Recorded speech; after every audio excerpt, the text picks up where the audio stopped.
മക്കളെ, welcome back to Xylem learning. It's me Ameen sir. തീർച്ചയായിട്ടും മക്കളെ, നിങ്ങൾക്കറിയാം നിങ്ങൾ ഓൺ എക്സാം തുടങ്ങാൻ വേണ്ടിയിട്ട് വന്നതാണ്. സോ ഈ തമ്മിലേയും കണ്ടിട്ടായിരിക്കും ഒരുപാട് മക്കൾ വന്നത്. സത്യമാണ്, നിങ്ങൾ ഈ വീഡിയോ ആദ്യം മുതൽ അവസാനം വരെ ഒരു ഭാഗം പോലും വിടാതെ പഠിച്ചിട്ടുണ്ടെങ്കിൽ എൻ്റെ മക്കൾക്ക് 40 മാർക്ക് ഞാൻ വാങ്ങിത്തരും എന്നുള്ളത് ഷുവറാണ്. സോ നമുക്ക് നോക്കാൻ വേണ്ടിയിട്ട് പോവാണ്, എന്തൊക്കെയാണ് കൃത്യമായിട്ട് നോക്കാൻ വേണ്ടി പോവാണ്. സോ ആദ്യമായിട്ടാണ് ഈ ചാനൽ വരുമെങ്കിൽ ഒന്നും ചെയ്യുക, എല്ലാ മക്കളും സബ്സ്ക്രൈബ് ചെയ്യുക. മാത്രമല്ല വീഡിയോ ഇഷ്ടപ്പെട്ടാൽ ലൈക്ക് ചെയ്യുക, കമന്റ് ചെയ്യാൻ എൻ്റെ മക്കൾ മറക്കരുത്. സോ നമ്മൾ ഓരോന്ന് നോക്കാൻ വേണ്ടി പോവാണ്. Revolution that influence in the world, ലോകത്തെ സ്വാധീനിച്ച വിപ്ലവങ്ങൾ. ഇതിൽ എവിടത്തേക്കാണ് എസ് എ ക്വസ്റ്റ്യൻസ് വരിക, ഏതൊക്കെ കാര്യങ്ങളാണെന്നുള്ളതൊക്കെ കൃത്യമായിട്ട് നമ്മൾ പറയുന്നതാണ്. നമ്മൾ കൃത്യമായിട്ട് പറയും. ഇന്ന് രാത്രി ഒരു മെഗാ മാരത്തോൺ ഉണ്ട്, എൻ്റെ മക്കൾ മറക്കണ്ട. എല്ലാ മക്കളും അങ്ങോട്ട് വരിക, നമുക്ക് സെറ്റപ്പ് ആക്കിയിട്ട് അവിടെ മാറ്റണം. സോ നമുക്ക് നോക്കുകയാണ്. ആദ്യത്തെ revolution that influence the world, ലോകത്തെ സ്വാധീനിച്ച വിപ്ലവങ്ങൾ. 5 വിപ്ലവങ്ങൾ പഠിക്കണം. 5 വിപ്ലവത്തിൽ എല്ലാം പഠിക്കണം വേണ്ട, എന്തൊക്കെയാണെന്നല്ലേ നമുക്ക് നോക്കാൻ വേണ്ടി പോവാണ്. എന്തൊക്കെയാണ് നോക്കാൻ വേണ്ടി പറ്റുക? ഒന്നാമത്താണ് American war of independence, French revolution, Latin American revolution, Russian revolution, Chinese revolution.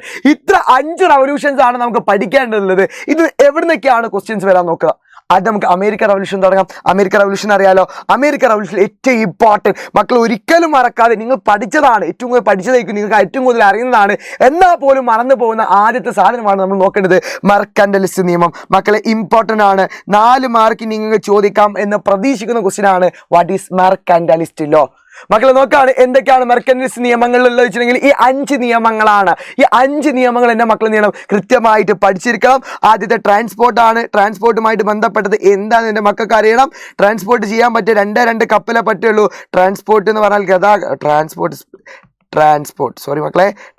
Transport അഥവാ ഗതാഗതവുമായിട്ട് ബന്ധപ്പെട്ടതാണ് ആദ്യം പഠിക്കേണ്ടത്. അഥവാ കോളനിയിൽ നിന്ന് കോളനിയിലേക്ക് സാധനങ്ങൾ കൊണ്ടുപോകുന്നത് ഒന്നെങ്കിൽ ബ്രിട്ടീഷ് കപ്പലിലോ കോളനിക്കാരെ കപ്പലിലോ പറ്റുള്ളൂ. ഒന്നെങ്കിൽ colony to Europe or Europe to colony, products carried out only British ships or colony ships. ഒന്നാമത്തെ പോയിന്റ് ഗതാഗതവുമായിട്ട് ബന്ധപ്പെട്ടത്. അത് എക്സ്പോർട്ടുമായിട്ട് ബന്ധപ്പെട്ടതാണ്. അങ്ങനെ ഓരോന്നും എന്ത് ചെയ്യുക, കണക്ട് ചെയ്യുക മക്കളെ. എക്സ്പോർട്ട് കയറ്റുമതി, എങ്ങോട്ടേക്ക് മാത്രമേ കയറ്റുമതി ചെയ്യാൻ പറ്റുള്ളൂ? ബ്രിട്ടനിലേക്ക് മാത്രമേ കയറ്റുമതി ചെയ്യാൻ പറ്റുള്ളൂ. എന്ത്? ഹൂൾ, കോട്ടൺ, ടുബാക്കോ, ഷുഗർ എന്ന് മനസ്സിലാക്കി വെക്കുക. കമ്പിളി പരുത്തി, പുകയില, പഞ്ചസാര എന്നിവ ഇംഗ്ലണ്ടിലേക്ക് മാത്രമേ കയറ്റുമതി ചെയ്യാൻ പറ്റുള്ളൂ. കയറ്റുമതി ചെയ്യുകയാണെങ്കിൽ ഇറക്കുമതി ഉണ്ടല്ലോ. അപ്പൊ ഇറക്കുമതി ഇമ്പോർട്ടൻറ്റ്. ഇറക്കുമതി നമ്മൾ ഇമ്പോർട്ട് ചെയ്യുന്നത് എന്തൊക്കെയാണെന്ന് നോക്കാൻ വേണ്ടി 2 സാധനങ്ങളെ ഇറക്കുമതി ചെയ്യാൻ പറ്റുക, തേയില, ഗ്ലാസ്, കടലാസ്. അതിനൊക്കെ എന്തുണ്ടായിരുന്നു? ഇറക്കുമതി ചുങ്കം, പെയ്ഡ് ടാക്സ്, ഇമ്പോർട്ട് ടാക്സ് ഉണ്ടായിരുന്നു, മനസ്സിലാക്കി വെക്കുക. അങ്ങനെ ഓരോന്നും ഗതാഗതം എന്താ പഠിച്ചു, എക്സ്പോർട്ട് എന്താ പഠിച്ചു, ഇറക്കുമതി എന്താ പഠിച്ചു. മാത്രമല്ല അടുത്തത് ലൈസൻസ് കൊടുക്കണം. ലൈസൻസ് പറഞ്ഞാൽ must be affixed on legal document. License, newspaper, ബ്രിട്ടീഷുകാർ എന്തൊക്കെ ഇറക്കുന്നോ British stamp must be affix ചെയ്യണമെന്ന് മനസ്സിലാക്കി വെക്കുക. കോളനിയിലെ നിയമപരമായ പ്രമാണങ്ങൾ, വർത്തമാന പത്രങ്ങൾ, ലഘുരേഖകൾ, ലൈസൻസുകൾ തുടങ്ങിയവയെല്ലാം ഇംഗ്ലണ്ടിന്റെ മുദ്ര പതിപ്പിക്കണം. മാത്രമല്ല ബ്രിട്ടീഷുകാർക്കുള്ള അക്കോമഡേഷൻ നമ്മൾ എന്ത് ചെയ്യണം, ഒരുക്കി കൊടുക്കണം. അവർക്ക് വേണ്ട എന്തൊക്കെ നോക്കിയിട്ട് ആവശ്യമായ സൗകര്യങ്ങൾ കോളനിക്കാർ എന്ത് ചെയ്യണം, ഒരുക്കി കൊടുക്കണം. താമസവും ഭക്ഷണം ഒക്കെ നൽകണം എന്ന്.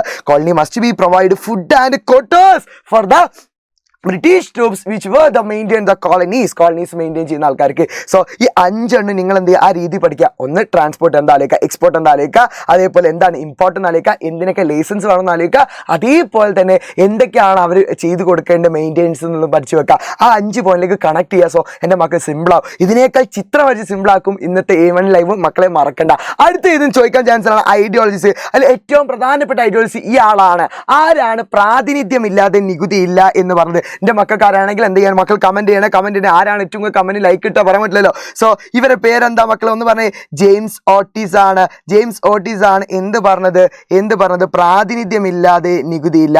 1 മാർക്കിന് എൻ്റെ മക്കൾക്ക് ചോദിക്കാൻ ചാൻസ് ഉള്ളതാണ് James Otis. Not taxation without representation. പിന്നെ ഇതിൽ പഠിക്കേണ്ടതാണ് ഏറ്റവും ഇമ്പോർട്ടൻ്റ് ആയത് ആദ്യത്തെ സമരമാണ്. ഇതെങ്ങനെയൊക്കെയാണ് ബാക്കിയുള്ളതിനെ ഇൻഫ്ലുവൻസ് ചെയ്തത്, സ്വാധീനിച്ചിട്ടുള്ളത്? മക്കൾ ഒന്നാമത്തെ എന്താണ്? Give direction and motive. എല്ലാ സമരങ്ങൾക്ക് എന്ത് ചെയ്തു, പിൽക്കാല സമരങ്ങൾക്കൊക്കെ ഡയറക്ഷനും കൊടുത്തിട്ടുണ്ട്, മോട്ടീവും കൊടുത്തിട്ടുണ്ട്. വിപ്ലവങ്ങൾക്ക് ലക്ഷ്യബോധവും പ്രചോദനവും നൽകിയിട്ടുണ്ട്. മാത്രമല്ല കൺസെപ്റ്റ് ഓഫ് റിപ്പബ്ലിക്കൻ ഗവൺമെന്റ്, ആദ്യമായിട്ട് റിപ്പബ്ലിക്കൻ എന്ന ഭരണരീതി കൊണ്ടുവന്നു. ഫസ്റ്റ് റിട്ടേൺ കോൺസ്റ്റിറ്റ്യൂഷൻ, ആ ഒരു പോയിന്റിലേക്ക് വിട്ടു. റിട്ടേൺ കോൺസ്റ്റിറ്റ്യൂഷനിലേക്ക് കൊണ്ടുവന്നു.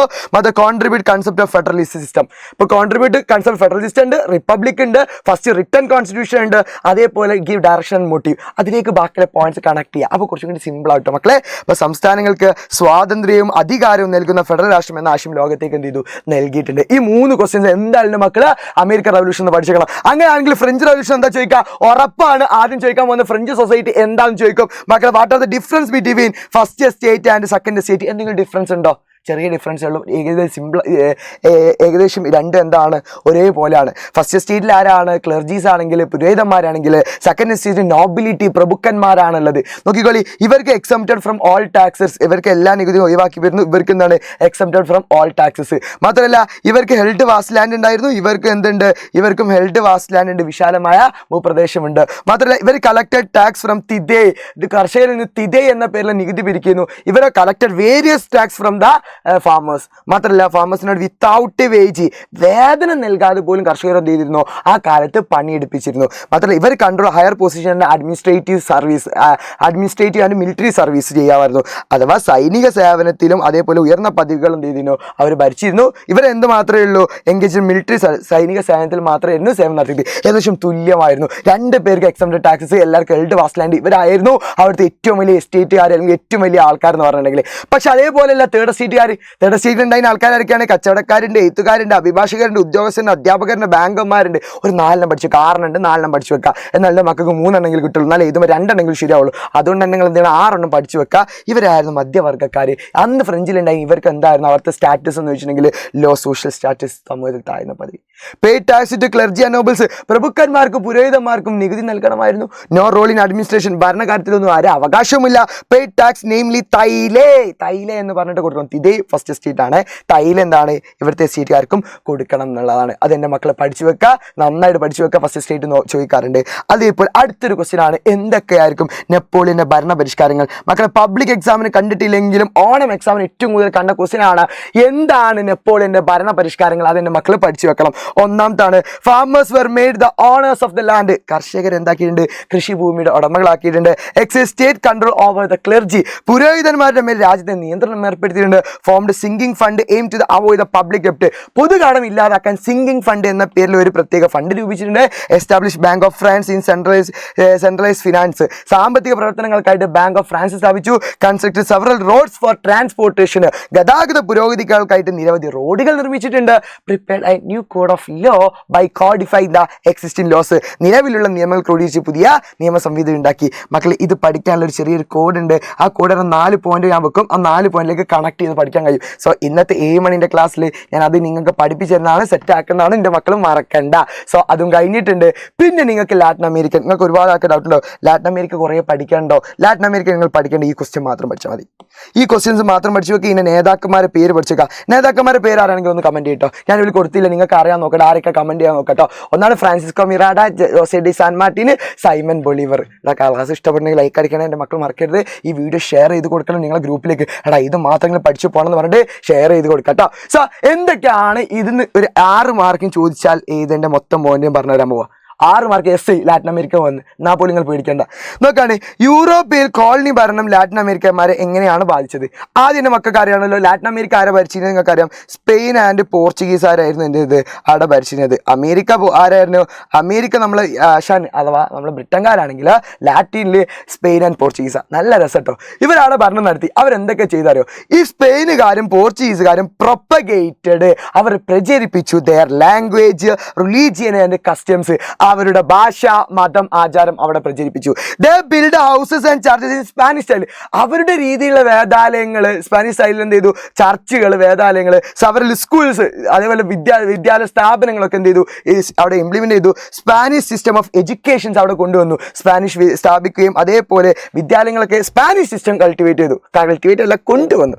നിങ്ങൾ ചിന്തിക്കുക. അഥവാ നിങ്ങളുടെ രാജ്യം ഇന്ത്യയിൽ കേരളത്തിൽ ചൈനക്കാർ വന്നിട്ടാണ് നിങ്ങളുടെ ഭാഷ, ഞങ്ങളുടെ മതം, ഞങ്ങളുടെ ആചാരമൊക്കെ നിങ്ങൾ പ്രചരിപ്പിക്കണം പറഞ്ഞാൽ കണ്ടോ? അതേ അവസ്ഥ ലാറ്റിൻ അമേരിക്കക്കാരുടെ ഇത്. അഥവാ നാളെ മുതൽ നിങ്ങൾക്ക് ലൈവ് ക്ലാസ്സുകൾ വരിക ഫുൾ ചൈന ഭാഷയിലാണെങ്കിൽ കണ്ടോ? നിങ്ങൾക്ക് മനസ്സിലാവോ? ഇല്ല. അതേപോലെ തന്നെ ഇനി അവരുടെ നാട്ടിൽ വന്നിട്ട് ലാറ്റിൻ അമേരിക്ക വന്നിട്ട് സ്പെയിനുകാരുടെ ഭാഷ, സ്പെയിനുകാരുടെ മതം, സ്പെയിനുകാരുടെ രീതിയിലുള്ള വീടുകൾ, സ്പെയിനുകാരുടെ രീതിയിലുള്ള വിദ്യാലയങ്ങളൊക്കെ നിർമ്മിക്കാൻ പറഞ്ഞു. മാത്രമല്ല സ്പാനിഷ് കൃഷി രീതികളും കാർഷിക വിളകളും കോളനികൾ നടപ്പിലാക്കി. Spanish farming method and crops were introduce ചെയ്തു. ഇതൊക്കെ ചെയ്തത് ആൾക്കാർക്ക് പ്രശ്നമായി.